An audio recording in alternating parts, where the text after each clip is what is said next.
What's up, Muscle and Strength? This is Chris Tuttle, registered dietitian, and today we're going to go over some common food options and some better choices of those food options that you can make and implement into your diet.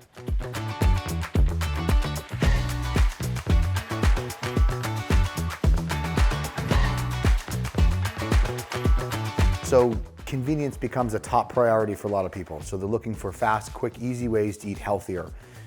One on my left is the ideal option. The one on the right is the less ideal option. Now, you're looking at it, you're like, I'm gonna make a good choice here. Long grain and wild rice with herbs. Oh, it's gonna be very flavorful. What people don't realize is there's more than just rice in here. We have added fats, such as vegetable oils. We have a laundry list of ingredients here, which are not generally favorable. Sunflower oil, sugar, onion, garlic, which might cause gas, bloating, and of course, 840 milligrams of sodium per 70 grams of carbs. So that's roughly what, your cup and a half of carbs? Yes, it tastes good. Yes, it's fast. Yes, it's simple. Yes, it's high in sodium. Tastes great, but it's not going to be diet friendly when you are really watching what you eat. This is at Trader Joe's. Jasmine white rice is just pre-cooked jasmine white rice. There is nothing added to it. Ingredients, cooked organic jasmine white rice. That's it. One packet into the microwave, 3 minutes, done. No added salt, no added fat. This is something that you can keep in the house, keep it readily available. It's fast, it's easy, it's diet friendly, easily transferable to your regular rice cooker rice. This is recommended. This is not unless you're in an absolute bind. This is a very common one, and this is probably more for the general folk who are just getting into fitness and nutrition. So this is your typical Jif. This is a typical natural peanut butter Teddy's, all right? And looking at the serving size, you have 2 tablespoons, okay? And that's 12 grams of fat. You have 2 tablespoons on this side, okay? 16 grams of fat. Is it reduced fat? It is. Can that label trick somebody thinking that they're gonna have less calories or it's gonna be a positive thing? Yes, but how many calories is it per 2 tablespoons? 190 calories. How many calories in 2 tablespoons of this peanut butter? 190 calories. It's exactly the same. There's zero difference in calorie load with this food. So thinking that somebody might walk by the aisle and be like, oh, this is a better option because I'm reducing fat is not true. Now, looking at also what they do add back in place of that fat is sugar. They're adding sugar back, and that's where those calories come back to, with the fat they take away. This one has nothing but roasted peanuts and salt. This will separate, doesn't have any oils to emulsify it, and this one has corn syrup solids. This one shouldn't be purchased for any reason whatsoever. It's not less calories, it's the same calorie per serving. It has added sugar, it's corn syrup solid as an emulsifier, and it also has hydrogenated oils as an emulsifier. This is not a good choice for any situation. Cooking sprays in the US are marketed sometimes as low fat, fat-free, calorie-free. The bottom line is they are not. They are calorie-free per serving. The FDA allows a company to reduce the serving size so small that it can say calorie-free, even though the bottle is 100% calories. So looking at this bottle, we look at the serving size. It says 1/3 second spray. So 3/10 of a second spray. How do you quantify that? Which is 0.25 grams. So clearly that's less than a half a gram of fat. Because if you look at the ingredients, number one ingredient is canola oil. This is nothing but oil. What I recommend to do is get rid of these forever. 1, you're gonna save money. 2, you're not gonna be tricked and duped, okay? The bottom line is these are all calories. This is not calorie free. This is not cook your food in it. You use these to prevent a food from sticking to keep it as low calories as possible. When you can buy one of these sprays and fill it with a flavorful oil or an oil that has a high smoke point, avocado oil and or macadamia nut oil. I use macadamia nut oil because it tastes like butter. It has a very, very strong flavor, higher smoke point, it's monounsaturated fat, and it's delicious. Look at this. It sprayed the whole entire pan, one stop. This is my very own product. I developed, it's a mineral-based water enhancer. It's calorie-free. It's really incentivized adequate hydration in the day for the general population, as well as really anybody.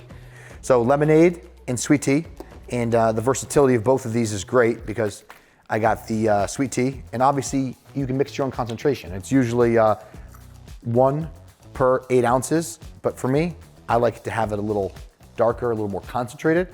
And lemonade, same thing. But what you can also do, which is wonderful, is mix them both together to make an Arnold Palmer. I do it while training, and I'm able to finish easily 1.5 liters of fluid within an hour, and it tastes great. And I actually get some good pumps. And one good thing to consider with people who do intra-workouts is it the powder that people are adding, the supplement they're adding that's helping their pumps, or is it they are actually adequately hydrated? Because as you guys might know, hydration status in the body and the muscles directly reflects how much pump you're able to get and achieve. All right, pastas. Those people are like, I can't diet with pasta, it's too starchy. The bottom line is it's about energy balance, and pasta can easily be worked into someone's plan, even somebody who's in preparation for a show, but I will explain. One thing is, I do recommend eating a pasta that's not made with flour. Most pastas are made with white or whole wheat flour, specifically wheat durum. And one of the main issues with wheat durum, especially eating a large quantity, you can cause a lot of GI bloating and gas. And most people are like, something's going on. Every time I have a certain threshold of this particular pasta, my stomach gets gassy, bloated, when it's actually wheat durum. And that's where this is. See, whole wheat, whole grain. It looks good. It might be good in regards to a lot of people's decisions based on what they might other choose, but when it comes to pasta, as far as nutritional standpoint, you know, fiber is high, it does have protein, but it's the digestibility and what it's gonna make you feel like. Flour tends to make people feel a little sleepy, a little heavy. I recommend gluten-free, okay? And a lot of times gluten-free, people are like, oh, it's gross. Gluten-free technology with flavor advancement has gone a long way. So this one right here is made with quinoa and cauliflower and brown rice. This is incredibly good, tastes great. Personally, when you eat it fresh. This is lower fiber than your whole grain wheat, which is okay, it's lower in protein. This is easier to work with a macro-based plan, because when a starch is a starch, it's easy to sub out one starch for the other. However, this particular one, when it has cauliflower or quinoa, when you're eating it cold the next day, it doesn't taste the best. This one's 100% made with refined rice flour. This tastes amazing. This is our personal favorite. There's many brands that work out great, that taste wonderful. And honestly, I can eat a lot of this in the off season, or if I'm trying to eat I just want to have a lot of food and I'm hungry, and eating a large bowl of pasta, a little Parm cheese, a little tomato sauce, digests unbelievably well. The other option is rice noodles. It's 100% made with rice. So digestibility is on par, on point, similar to white rice. And obviously the consistency of rice noodles, as you guys all know, if you go to a Thai restaurant and you have the flat rice noodles, they taste pretty good. And the consistency of them is very good. So you can find these at the grocery store in the international section, and also sometimes the pasta section as well. So I highly recommend for digestibility and a macro-based plan, these. Breads. Everybody wants to talk about breads. A lot of people go, I don't eat bread, I'm out of diet. Like, you can't eat bread and lose weight. You can, do it all the time. My particular bread, I like to eat Ezekiel bread. The other is fresh sourdough bread from the bakery. Not to, bust on Dave's bread here, but a lot of people go to Dave's bread, they look at the Dave's bread and they're like, wow, this looks really healthy, this looks really good. Super grains, it's USDA organic, 3 grams of protein, got a little fiber, not too bad. However, I've had more digestive issues with clients with Dave's bread than any other bread. A lot of seeds, it's very whole grains, and not to mention the ingredient list, which I'm not favorable for, with having added cane sugar, adding different types of oils. I don't want to have an ingredient list that's this big on bread, particularly the preservatives. Is this bread horrible? No. Is it an option? Yes, but be aware, because a lot of people report eating these types of breads and feeling sluggish, tired after, digestive issues, gas, and usually something that interferes with the intestinal lining and causes inflammation, even to a smaller degree, can make you feel very fatigued after you eat it. But a lot of people can still consume and have no problems eating Ezekiel bread. Ezekiel bread is sprouted grain bread. It's bread that's not made with flour. It is not gluten-free. It's higher in fiber than this bread, 15 grams of carbs per slice. Ingredient list is much smaller, doesn't have any ingredients that I would be upset about. This digests fine for me. A lot of my clients that have a lot of issues digesting Dave's bread or other whole grain breads have no problem with Ezekiel bread. However, warning, it's not made with flour, so it's not gonna have that same soft, fluffy feeling, consistency that people are used to, and then sometimes they have a lot of trouble adopting this type of bread if they're used to eating bread that's very soft. Which brings me to one of the best options, in my opinion, when it comes to bread. Real sourdough bread is arguably more nutrient dense in a positive way, not calorie dense, nutrient dense, micronutrient dense, than other breads. The fermentation process is healthier. It allows the nutrients in the bread to be absorbed more readily. It also digests better. It can help improve gut health. And not to mention, who doesn't like sourdough bread?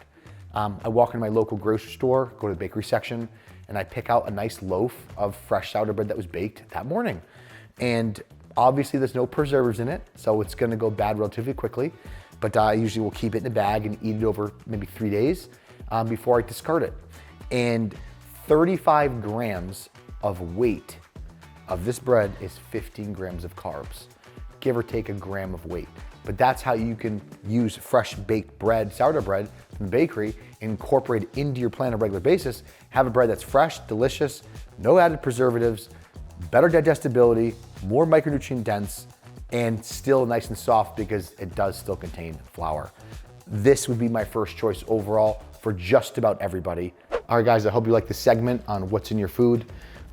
Just keep in mind, I don't like to demonize food or put it in a bad category. I just want to provide as much education to you so you can make your own decision and make better choices what you see fit to your diet. All right, any questions, comment below, and please subscribe.